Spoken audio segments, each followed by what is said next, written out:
आप पढ़ने लिखने में कितना भी टैलेंट क्यों ना है, कितना भी तेज विद्यार्थी क्यों ना है, एग्जाम भी आपका अच्छा से जाएगा। अगर आप टैलेंट है पढ़ने लिखने में तो सभी क्वेश्चन का जवाब भी दे के आएंगे, लेकिन फिर भी आपका नंबर कट हो जाएंगे, बहुत कम नंबर आएंगे, तो कैसा फील होगा आपको, सोचो।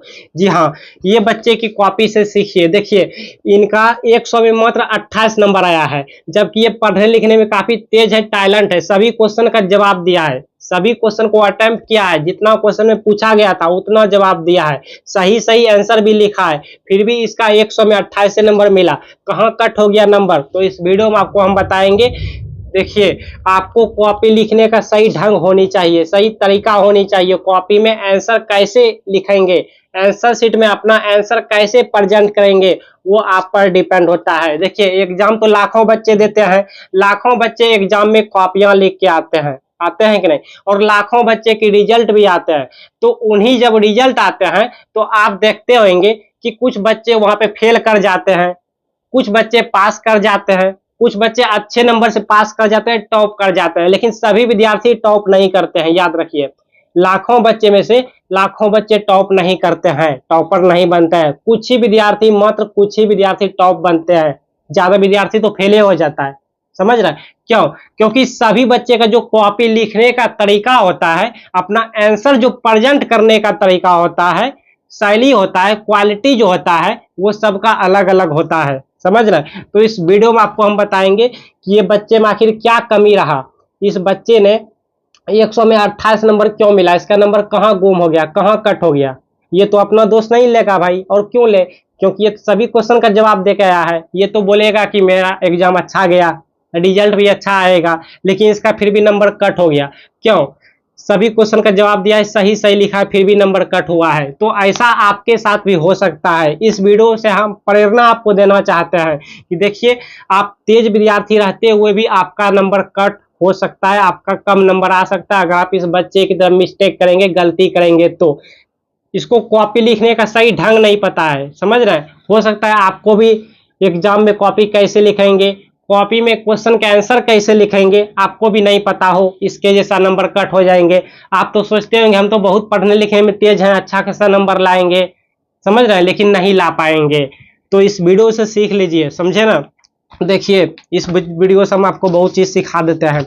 इसके जैसा कॉपी लिखिए, इसके जैसा कॉपी लिखिए, आंसर भले कम लिखिए कॉपी में, लेकिन बहुत सुंदर लिखिए, ताकि एग्जामिनर जब आपका कॉपी एग्जामिनर के पास आए, कॉपी चेक करने वाले टीचर के पास आए, तो वो खुश हो जाए और मने मन सोचे कि हाँ इसी कॉपी का इंतजार था, और आपको बढ़िया से बढ़िया नंबर मिले। समझ रहे हैं? अच्छा, इसके जैसा भी आपको सिखा देता हूं। देखिए यहाँ पे साइंस की कॉपी है, साइंस की, अगर आप आर्ट्स लिया है, कॉमर्स लिया है, साइंस जो भी लिया है, क्लास 10th की या 12th के बच्चे हैं, जो भी हैं, सभी के लिए ये वीडियो है। अच्छा, अगर आप मैथमेटिक्स पेपर लिए हैं, गणित का विषय रखे हैं, तो गणित के लिए भी आपको इस वीडियो में आपको हम बता देंगे, इसी वीडियो में बता देते हैं, ठीक है। अलग से क्यों वीडियो बना देंगे कोई दिन, लेकिन इस वीडियो में आपको हम बता देते हैं कि गणित की कॉपी कैसे लिखिएगा परीक्षा में, जिससे कि आपका एक भी नंबर कट नहीं हुए, बढ़िया से बढ़िया नंबर मिले, उम्मीद से बढ़कर नंबर मिले आपको। समझ रहे हैं? जब उम्मीद से ज्यादा मिलता है ना, तो उसका खुशी आप समझ सकते हैं। तो चलिए आप थोड़ा कैमरा इधर लेकर आइए, अच्छे से बच्चे को सिखाते हैं। चलिए देखिए, इस बच्चे की तरह आप एग्जाम में कॉपी लिख कर आइए, आपका एक भी नंबर कट नहीं होंगे, हम पहले कर देते हैं। देखिए इनका मिस्टेक क्या नहीं किया, ये क्या गलती नहीं किया है, आपको कैसे लिखना है कॉपी। सबसे पहले आपको अपनी एग्जाम में क्या करना है कि ध्यान देना है कि आपको ये जो दोनों साइड आप रेखा जो देख रहे हैं, मार्जिन जिसको कहते हैं, वो दोनों साइड होनी चाहिए। अब बहुत से बोर्ड में ना, बहुत से अलग अलग बोर्ड होते हैं ना, सभी बहुत से बोर्ड एग्जाम में क्या होता है, बोर्ड की कॉपी में ये एक ही साइड जो है मार्जिन रेखा खींचे होते हैं, इस साइड नहीं रहते हैं। तो आपको इस साइड अगर बोर्ड कॉपी में नहीं रेखा खींचे हुए रहे, मतलब नहीं रहे ये वाला लाइन, तो आपको खींचना भी नहीं है। जी हाँ, खींचना भी नहीं है, लेकिन आपको जब जब आंसर लिखेंगे, जिस जिस पेज में आंसर लिखेंगे, आपको इतना वो गैप रखते जाना है, रखते जाना है, समझे ना। गैप खाली रखते जाना है, स्पेस रखते जाना है। इससे एग्जामिनर जब कॉपी चेक करते हैं, टीचर जब आपका कॉपी चेक करेंगे, तो उनको मार्किंग करने में बनाएंगे, यहाँ पे नंबर बिठाएंगे। समझ रहे हैं? लेकिन बहुत से बोर्ड एग्जाम में क्या होता है कि यहाँ भी दोनों साइड मार्जिन छपे रहते हैं, ठीक है, तो बहुत अच्छी बात है।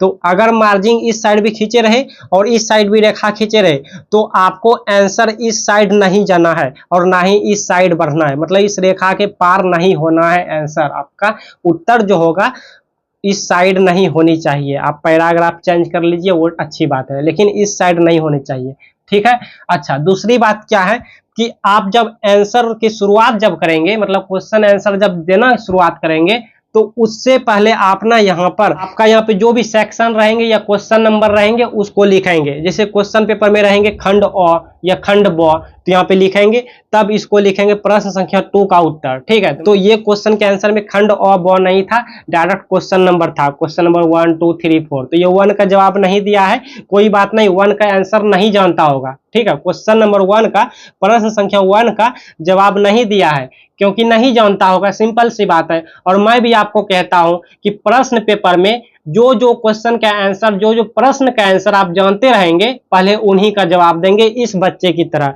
इन्होंने 1 का नहीं जानता था तो नहीं दिया, 2 का जानता था तो 2 का दिया। तो ये ब्लैक पेन से आपको लिखना है, समझ रहे हैं। बहुत से बच्चे क्या करते हैं, ब्लू पेन से लिख देते हैं, सबको ब्लू पेन से लिखते हैं, ब्लैक पेन तो प्रयोग ही नहीं करते हैं, तो वो गलत है, ठीक है। और बहुत से टीचर या विद्यार्थी आपको कहेंगे कि नहीं ब्लैक पेन एग्जाम में अलाउ नहीं है, सिर्फ ब्लू पेन से लिखना है सब कुछ, तो ये भी गलत है। जी हाँ, हम 100% गारंटी के साथ कहते हैं आपको ब्लैक पेन और ब्लू पेन दोनों प्रयोग करना है, लेकिन प्रयोग कैसे करना है, किस ढंग से करना है, किस तरीके से करना है, सीखिए। यहाँ पे सब कुछ सिखा देते हैं। एग्जाम के बाद आप मुझे याद करेंगे कि था कोई गुलशन सर जो मेरा नंबर कट होते होते बचा लिया, समझ रहे हैं। देखिए यहाँ पे ब्लैक पेन से लिख देना है और स्केल ले जाना है। जी हाँ, इंची ले जाना, स्केल रख के यहाँ पे अंडरलाइन कर देंगे इस तरह जैसे आप देख पा रहे हैं यहाँ पे। उसके बाद इसका जो क्वेश्चन था वो था परिसारक दाब से। परिसारक दाब से आप क्या समझते हैं, परिसारक दाब संबंधित 3 नियम लिखें। तो इन बच्चे ने क्या किया कि परिसारक दाब देके ऐसे दे दिया डैश, मतलब इसको हाईलाइट किया, ब्लैक पेन से लिखा है, ये टॉपिक है, क्वेश्चन का टॉपिक है, ब्लैक पेन से इसको लिखना है। अंडरलाइन क्या है, स्केल रख के, ऐसा आपको करना है। अपने मनमानी से कीजिएगा तो आपका नंबर कट हो जाएगा, समझ रहा है। जैसे हम यहाँ पे बता रहे हैं वैसे ही एग्जाम में आप लिख के आइएगा, ठीक ना। अच्छा देखिए, ये सब आप अभी से इसलिए हम आपको सिखा रहे हैं ताकि आप घर में प्रैक्टिस करें। प्रैक्टिस ही अहम भूमिका निभाता है। अगर आप कोशिश नहीं किए रहेंगे, सोचेंगे डायरेक्ट एग्जाम में जाके इस तरह से लिख आएंगे तो नहीं लिख पाएंगे, समझ रहे हैं। इसलिए प्रैक्टिस बहुत जरूरी है, कोशिश बहुत जरूरी है। चलिए उसके बाद देखिए इन्होंने ब्लू पेन से आंसर लिखा है। जी हाँ, आपको ब्लैक पेन से टॉपिक को लिखना है, क्वेश्चन की टॉपिक लिखना है, हेडिंग देना है ब्लैक पेन से, समझ रहे हैं। क्वेश्चन की टॉपिक है इसको भी ब्लैक पेन से देना है और ब्लू पेन से बाबू आंसर को लिखना है। और आंसर में जो भी मेन पॉइंट है, इंपॉर्टेंट महत्वपूर्ण वर्ड है, जो भी मेन टॉपिक है, मेन पॉइंट है, मेन कीवर्ड है, उसको ना आप ब्लैक पेन से लिख दीजिए। अगर ब्लैक पेन से लिखना नहीं पसंद करेंगे तो ब्लैक पेन से अंडरलाइन कर दीजिए स्केल रख के। और अगर ब्लैक पेन का प्रयोग नहीं करना चाहेंगे तो पेंसिल से भी आप अंडरलाइन कर सकते हैं, समझ रहे हैं ना।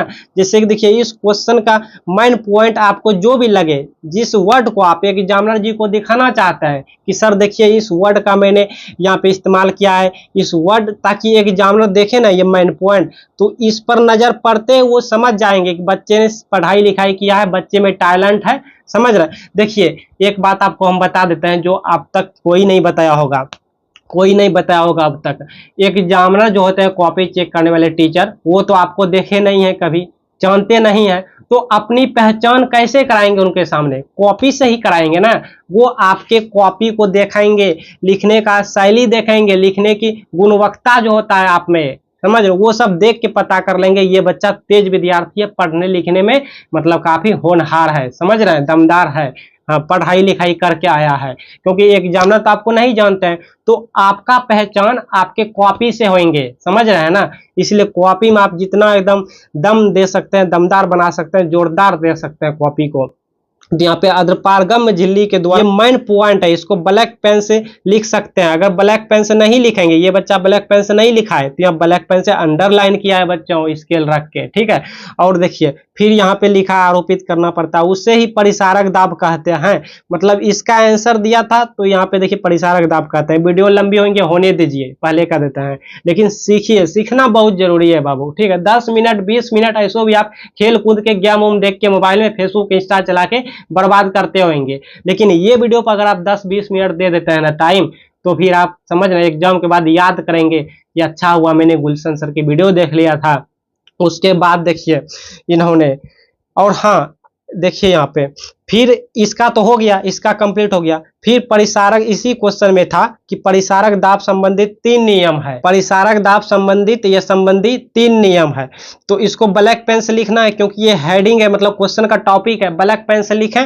फिर यहाँ पे अंडरलाइन किया स्केल रख के। अब यहाँ पे बहुत से बच्चे ना यहीं से स्टार्ट कर देते हैं, तो यहाँ से स्टार्ट नहीं करना, यहाँ से स्टार्ट नहीं करना, आपको एक लाइन ये छोड़ना है, गैप रखना है, ठीक है। और यहाँ भी एक लाइन थोड़ा सा गैप रखना है, तो यहाँ गैप रखें, एक लाइन ये भी खाली रहा। ये सब छोटी छोटी बात अगर आप ध्यान रखेंगे, यही छोटी छोटी मिस्टेक आपके नंबर कट करने से बचाएंगे आपको, समझ रहे हैं। ये छोटी छोटी अगर आप मिस्टेक करेंगे तो छोटी छोटी नंबर करते करते आपका 20-25 नंबर कट जाएगा। एग्जाम के बाद आप माथा पे हाथ रखोगे, समझ है। सबसे कहेंगे कि मेरा तो एग्जाम अच्छा गया था, पता नहीं मास्टर ने मेरा नंबर कट कर लिया, अपना दोस्त नहीं लेंगे। उसके बाद देखिए 3 नियम में प्रथम नियम को ब्लैक पेन से लिखा गया है, फिर ब्लू पेन से लिखेंगे आंसर। इसमें जो भी आपको लगेगा कि ये वर्ड इंपॉर्टेंट है, महत्वपूर्ण है, आप पढ़ाई करेंगे तो आपको पता चलते होंगे, ठीक है। हाँ, जो भी अपना क्वेश्चन है, इसका क्वेश्चन नहीं देखिए, आपका जैसा भी क्वेश्चन है, तो इस क्वेश्चन का इसको लगा कि ये मेरा नियम कहते हैं, मतलब मोस्ट इंपॉर्टेंट, इसको ब्लैक पेन से हाईलाइट किया है, अंडरलाइन किया है, ठीक है। हाँ, उसके बाद देखिए ये 3-4 पेज ये लाइन यहाँ पे गैप रह गया, तो गैप रहने दिया, ऐसा नहीं कि अब यहाँ पर भी लिख लेंगे, थोड़ा यहाँ लिखें फिर थोड़ा इस साइड लिखें, ऐसा नहीं। पेज की कंजूसी नहीं करना, पेज बहुत सारा रहता है, इतना वो खाली रहने देंगे। अब दूसरा नियम, तीसरा नियम होगा, देखिए यहाँ पे देखिए दूसरा नियम हो गया, फिर ब्लैक पेन से लिखा है, फिर श्रांत अस्थिर जो भी है इस तरह लिखा, पैराग्राफ यहाँ पे चेंज किया है, अर्थात लिख के इसे। अब देखिए ये वाला इस बच्चे को लगा कि इंपॉर्टेंट है कीवर्ड, तो इसको ब्लैक पेन से अंडरलाइन किया। इस तरह आप भी एग्जाम में लिख के आएंगे, और इसके लिए आप अभी से घर में प्रैक्टिस करेंगे, अभ्यास करेंगे, तभी आप एग्जाम में लिख पाएंगे। प्रैक्टिस रहेंगे, अभी से अभ्यास रहेंगे, तो आप एग्जाम में स्पीड ये सब कार्य कर लेंगे, ठीक है। नहीं तो ऐसे ऐसे करते हैं आपका टाइम निकल जाएगा। इसके बाद देखिए तीसरा नियम, यहाँ पे एक लाइन का गैप रखा है, इस तरह लिखा। अब जब आंसर कंप्लीट हो गया तो ये रेखा खींच लिए खींचा है। आप सोचते होंगे किस लिए खींचा, इसीलिए खींचा कि ये बच्चा एग्जामिनर जी को, टीचर जी को बता गया कि सर मेरा जो आंसर देने की जो प्रोसेस था वो यहाँ तक में कंप्लीट हो गया। 2 लाइन छोड़ के अंडरलाइन कर दिया ब्लैक पेन से, ये बता गया कि मेरा जो आंसर देने का, आंसर जितना देना था उतना दे दिया, यहाँ समाप्त हो जाता है, एंड हो जाता है, इसका मतलब हुआ एंड, ठीक है। अब जो इसके इस लकीर के बाद जो आंसर लिखेगा वो नेक्स्ट क्वेश्चन का लिखेगा, अगला प्रश्न का लिखेगा। तो अगला प्रश्न का जो क्वेश्चन होगा, ये 2 लाइन छोड़ के यहाँ पे लिखेगा प्रश्न संख्या, तो नहीं लिखा, क्योंकि यहाँ पर अगर लिखेगा तो यहाँ पे सभी नहीं आएंगे, 1-2 लाइन आएंगे, फिर दूसरा पेज में चले जाएंगे। तो इतना अगर मतलब नीचे अगर छोटा सा रह जाता है, 2-3 लाइन बच जाता है, तो उसको आप खाली छोड़ के अगला पेज में आ जाइए, समझ रहे हैं। इस तरह अगला पेज में आ गया, और यहाँ पर देखिए लिखा है प्रश्न संख्या 3 का उत्तर, ठीक है। हेडिंग किया, ब्लैक पेन से लिखा, एक लाइन छोड़ के फिर क्वेश्चन लिख दिया। क्वेश्चन का टॉपिक लिखा है कि अस्थिर विद्युत बल के लिए कूलॉम का नियम, जो भी है अंडरलाइन किया, स्केल रख के, स्केल का तो प्रयोग करना ही पड़ेगा आपको। उसके बाद ब्लू पेन से आंसर देना है आपको, समझ रहे, तो समझे ना आप कि ब्लैक पेन और ब्लू पेन का प्रयोग कहाँ कहाँ करेंगे। देखिए यहाँ पे आपको अच्छे से सिखा रहे हैं, ठीक है, अभी और भी सिखाना बाकी है। अब इस क्वेश्चन में जो मेन पॉइंट है, मेन कीवर्ड है, उसको अंडरलाइन किया गया है ब्लैक पेन से, ब्लैक पेन से, ठीक है। अब इस क्वेश्चन का, और हाँ एक बात और बता देते हैं, एक क्वेश्चन के आंसर में आप मैक्सिमम 3 अंडरलाइन लगा सकते हैं, मतलब 3 वर्ड को अंडरलाइन कर सकते हैं, जैसे 1 2। तो इस क्वेश्चन के आंसर में 2 अंडरलाइन लगा हुआ है, मैक्सिमम 3 लगा सकते हैं, इससे ज्यादा नहीं लगा सकते हैं, ठीक है। हाँ, नहीं तो इनलीगल हो जाएगा, समझ रहे हैं। अब देखिए एंड जब यहां तक खत्म हो गया इस क्वेश्चन का आंसर, तो 2 लाइन यहाँ पे छोड़ के अंडरलाइन कर दिया गया इस स्केल से, मतलब बता गया टीचर को कि सर मेरा जो आंसर देने का जो प्रोसेस था वो यहाँ तक समाप्त होता है, एंड होता है। अब जो देगा वो अगला प्रश्न का उत्तर देगा। प्रश्न संख्या 4 का उत्तर इस तरह से लिखेगा, 2 ऊर्जा स्रोतों के नाम, इस तरह से अंडरलाइन करेगा ब्लैक पेन से, ब्लू पेन से आंसर को लिखेंगे। तो समझ गया ना कि आपको एग्जाम में इसी तरह से आंसर प्रेजेंट करना है, ठीक है। आपका एक भी नंबर कट नहीं होंगे। इसके लिए आप घर में अभी से प्रैक्टिस कीजिए। अब हाँ चलिए, एक बच्चे की टेस्ट एग्जाम लिया गया है तो उनका कॉपी से आप थोड़ा सीखिए, बहुत अच्छा इन्होंने आंसर लिखा है। इस तरह से भी आप एग्जाम में दीजिएगा। प्रश्न संख्या इस तरह से है, यहाँ पे ब्लैक पेन से लिखा है, ठीक है, ब्लू पेन से आंसर को लिखा है, चित्र के साथ दिया है, जो कि बहुत अच्छी बात है। इसको पूरे के पूरे नंबर फुल मार्क्स दिया गया है, ठीक है। आप भी इसी तरह लिख के आइएगा। इसके बाद देखिए यहाँ पे कितना अच्छे से लिखा है, ब्लैक पेन से लिखा है प्रतिरोधों का संयोजन, फिर प्रकार, इस तरह लिखा है सब कुछ, श्रेणी क्रम संयोजन। यहाँ पे चित्र के साथ दिया है, चित्र के साथ देते हैं तो इंप्रेशन ज्यादा थोड़ा वहाँ पे टीचर आपसे प्रभावित होता है, इंप्रेस होते हैं, ठीक है। अब यहाँ पे देखिए इस तरह लिखा, इस तरह लिखा, ठीक। लास्ट ऑफ पेज का उपयोग देखिए यहाँ पे कितना अच्छा से लिखा है, पॉइंट वाइज पॉइंट करके लिखा है। तो इस तरह से आप लिख के आएंगे एग्जाम में, आपका एक भी नंबर कट नहीं होगा। देखिए यहाँ पे कितना सुंदर लिखा है ना, देख पा रहे हैं आप। ये सब प्रयास कीजिए, अभी से हैबिट बनाइए घर में। देखिए कितना सुंदर लिखा है, देखिए इस तरह से लिखा है, एकदम एक्सप्लेनेशन बहुत अच्छा है, जोरदार है, प्रेजेंटेशन मस्त है, जो कि बहुत सारे विद्यार्थी नहीं जानते हैं। जैसे तैसे कॉपी में लिख के आंसर आ जाते हैं, नंबर कट हो जाते हैं, सब पढ़ाई लिखाई उसका बर्बाद हो जाता है, देख सकते हैं। चलिए अब थोड़ा मैथमेटिक्स का देखिए। अगर आप मैथ विषय लिए हैं, गणित सब्जेक्ट लिए हैं, तो प्रश्न संख्या उसी तरह लिखेंगे। अब यह प्रश्न से एक्सप्लेनेशन, मैथ में शॉर्ट नहीं करना, स्टेप वाइज स्टेप एक्सप्लेनेशन करना है। दिया गया है समीकरण इस तरह से। अब यहाँ पे समीकरण किस फॉर्म में है, तो इस फॉर्म में है, इसको गुड मार्क्स मिला है, ठीक है। देखिए यहाँ पे, अब यहाँ पे लगाया फॉर्मूला, जैसा भी आपका क्वेश्चन हो। अब यहाँ पे देखिए इसको ब्रैकेट में रखा है फॉर्मूला को। अब जो भी इसका आंसर आया उसको ब्लैक पेन से इस तरह बॉक्स में रखा है, डब्बा में रखा है, एक ये आंसर आया। इस तरह से आप एक्सप्लेनेशन करेंगे, कोई भी स्टेप में शॉर्ट नहीं करेंगे। देखिए कितना सुंदर लिखा है। एच इक्वल टू फाइन निकालना है, यहाँ पे वाट रखा, ब्लू पेन से इसको अंडरलाइन मतलब घर में रखा है। और जो फाइनल रिजल्ट है, मेन आंसर है, उसको ब्लैक पेन से लिखा है, ठीक है। देखिए कितना सुंदर इन्होंने दिया है। देखिए रिजल्ट को इस तरह से लिखा है, आंसर को।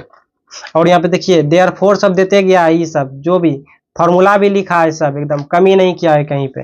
देखिए कितना सुंदर लिखा है, एकदम कमी नहीं किया है कोई भी चीज का, बहुत अच्छा। देखिए यहाँ पे देखिए ब्लू पेन, ब्लैक पेन से यहाँ पे फॉर्मूला को रखा है, और ब्लैक पेन से यहाँ पे फाइनल रिजल्ट को रखा है। जो भी फॉर्मूला लगा रहा है, सूत्र लगाता है, उसको ब्लैक पेन से इस तरह ब्रैकेट में रखता है। तो उम्मीद है इस वीडियो से आपको बहुत चीज सीखने को मिला होगा। लेकिन जितना भी हम आपको इस वीडियो में बताएं, उन सभी को आप प्रैक्टिस कीजिए, ठीक है। एग्जाम में तभी आप अच्छे खासे परफॉर्मेंस कर पाएंगे। और अब तक आपने इस वीडियो को लाइक नहीं किया तो एक लाइक जरूर कर दीजिए, और अपने मित्रों में भी ये वीडियो को शेयर कीजिए। एक अच्छे फ्रेंड, एक अच्छा दोस्त वही होते हैं जो अपने दोस्त की हमेशा सहायता करते हैं। उनको भी बताइए कि देखिए यहाँ पे गुलशन सर ने कितने अच्छे वीडियो बना के बताए हैं, और वो भी प्रैक्टिस करेंगे, अभी से अच्छे खासा उसका भी रिजल्ट आएगा। बिल्कुल आप सभी का अच्छा खासा रिजल्ट आए, ठीक है। तो सब्सक्राइब नहीं किया तो जाते जाते फिर से आपसे निवेदन है कि सब्सक्राइब करके ऑल नोटिफिकेशन कर लीजिए। एग्जाम होने तक सब्सक्राइब कर लीजिए, हम आपके बहुत काम आएंगे। और एक बार कमेंट बॉक्स में बता जाइए कि आप कितना नंबर लाना चाहते हैं, आपका क्या इच्छा है। बहुत से विद्यार्थी कोई कहते हैं